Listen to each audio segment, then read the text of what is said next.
रवां साल मई में 4 दिन जारी रहने वाली पाक भारत जंग को अब 7 महीने हो गए हैं, मगर भारत की शर्मिंदगी का सिलसिला रुक नहीं रहा है। यहाँ तक कि अब अमरीकी कांग्रेस की रिपोर्ट में भी तस्दीक कर दी गई है कि 7 से 10 मई तक होने वाली जंग में पाकिस्तान ने भारत को शिकस्त दे दी थी और भारतीय राफेल तैयारे मार गिराए थे। वैसे तो उसी दौरान ही दुनिया ये मान रही थी कि पाकिस्तान ये जंग जीत गया है और पाकिस्तान ने भारत पर अपनी फ़िज़ाई बरतरी साबित कर दी है, मगर फिर अमरीकी सदर ट्रंप, जो पाक भारत जंग रुकवाने का मुसलसल क्रेडिट ले रहे थे, उन्होंने अपने पास इस दावे के साथ साथ ये भी बताना शुरू कर दिया कि पाक भारत जंग में कितने तैयारे मार गिराए गए थे। और दिलचस्प बात यह है कि अगरचे सदर ट्रंप बराह रास्त तो ये नहीं कहते कि पाकिस्तान ने भारत के तैयारे गिराए थे, मगर वो जो तादाद बता रहे हैं उससे पाकिस्तान की मौक़िफ़ की तस्दीक होती है। मगर अब अमरीकी कांग्रेस को पेश की गई रिपोर्ट सामने आने के बाद मज़ीद वाज़ेह हो रहा है कि पाकिस्तान ने भारत को शिकस्त दे दी थी। अमरीकी कांग्रेस के US China economic and security review commission ने साल 2025 की रिपोर्ट कांग्रेस को पेश कर दी है। बुनियादी तौर पर यह रिपोर्ट चीन के असर व रसूख और अस्करी सलाहियतों के हवाले से रवां साल चीनी हुकूमत के इक़दामात के हवाले से एक जायज़ा है, ताकि चीन से अमरीका के ताल्लुकात की समत का तयन करने में अमरीकी कांग्रेस को मदद मिल सके। मगर इस रिपोर्ट में पाक भारत दौरान पाकिस्तान की भारत पर फौजी कामयाबी की तस्दीक की गई है। रिपोर्ट के मुताबिक चीनी फ़ज़ाइया तेज़ी से अपनी सलाहियतों में जिद्दत लेकर आ रही है और अगली जनरेशन J-36 स्टेल्थ जेट तैयारों को तैनात करने का इरादा रखती है, जो कुछ हद तक अमरीकी F-35 तैयारों से मुशाबहत रखता है।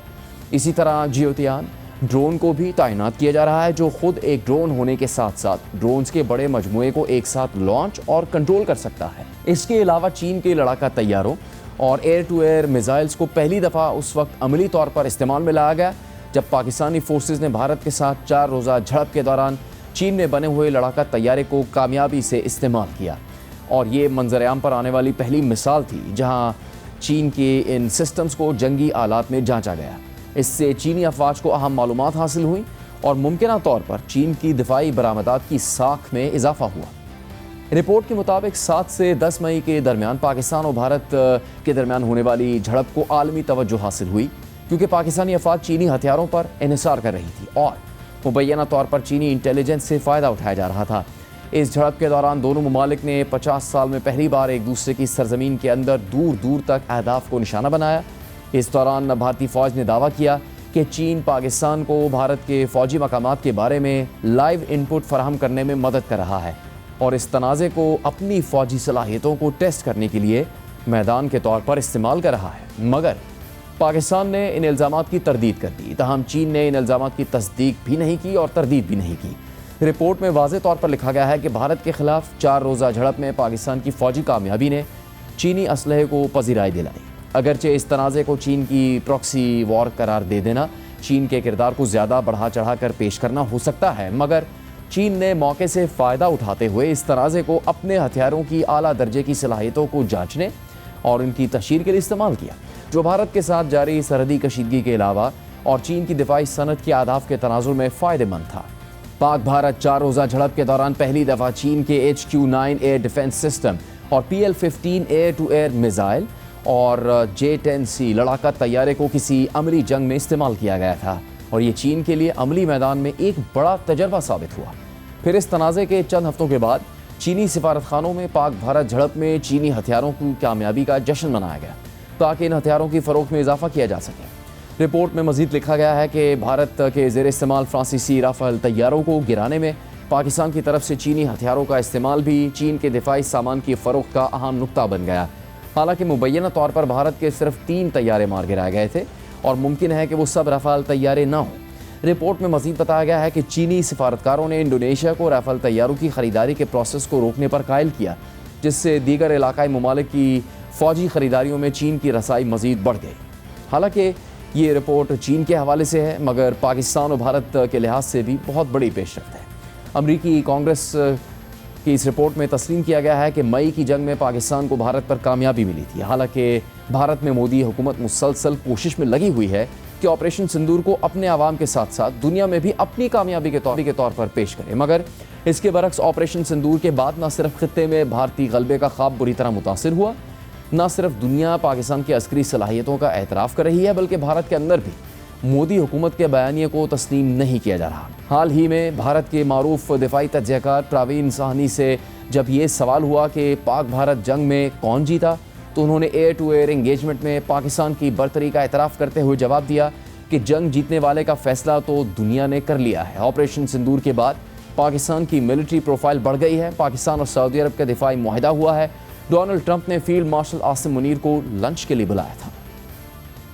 कौन जीता भारत और पाकिस्तान के बीच ये जो छोटी मोटी जंग हुई? देखिए, वो तो दुनिया ने फैसला किया है। पाकिस्तान की मिलिट्री प्रोफाइल बढ़ गई है, पाकिस्तान की जियोपॉलिटिकल प्रोफाइल बढ़ गई है। अगर ये ऑपरेशन सिंदूर नहीं होता तो पाकिस्तान और सऊदी अरेबिया का डिफेंस एग्रीमेंट नहीं होता, और ये नहीं होता तो वो डोनाल्ड ट्रंप जो फील्ड मार्शल आसिम मुनीर है उनको लंच के लिए नहीं बुलाते। दुनिया ने ये तय किया है कि पाकिस्तान ने इसमें अच्छा काम किया है। सबसे इम्पोर्टेंट बात क्या होती है, वो एयर वॉर होती है, और वो इसलिए होती है कि हिंदुस्तान पाकिस्तान की जो है, हम दोनों नेबर्स हैं, यहाँ एयर का रोल बहुत बड़ा होगा। और जो एयर फोर्स होती है उसका जो मेन काम होता है वो होता है एयर सुपीरियॉरिटी। उसको हम बोलते हैं कि एयर टू एयर एंगेजमेंट। तो वो पहली ही 6-7 की रात को हमने देखा कि air to air engagement Pakistan air force ने करी, और अगले दिन उन्होंने इंटरनेशनल प्रेस को बुला के ब्रीफिंग भी दी। हम तो अभी तक उसकी बात ही नहीं करना चाहते हैं।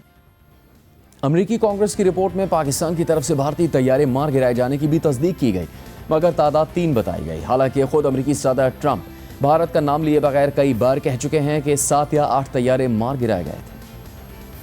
Pakistan and India, you know, I was in the midst of a trade deal with both of them.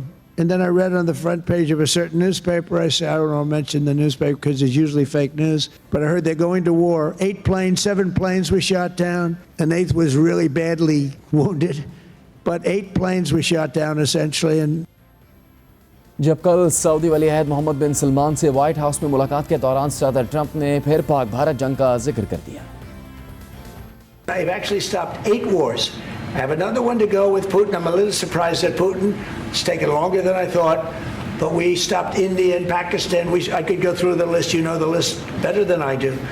I'm very proud. And I stopped one that was almost ready to start again. You know, there was one that was ready to start, and they're doing very well.